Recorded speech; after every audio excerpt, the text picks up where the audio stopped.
1971 August 30 ஆரம்பிக்கப்பட்ட இந்த சாராய கடை அன்னைக்கு தெரியாது தமிழ்நாடு 2025 இவ்வளவு மோசமான நிலைமையை எட்டியிருக்கும் அப்படின்னு. ஏன்னா அன்னைக்கு தான் உள்ள வந்திருக்கு. அதுக்கு முன்னாடி வரைக்கும் இல்லையா அப்படின்னு கேட்டா இல்ல.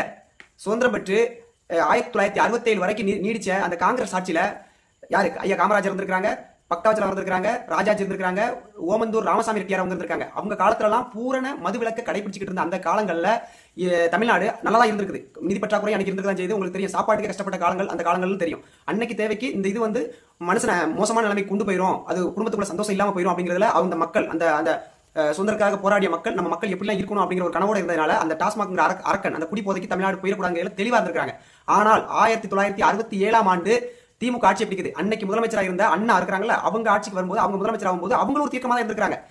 தமிழ்நாடு வந்து நிதி பற்றாக்குறையில் இருந்தாலும் பிற மாநிலங்கள்ல இந்த மதுபானங்கள் விற்கப்பட்டாலும் தமிழ்நாட்டில் இது அறவே கூடாது அப்படிங்கிறதுல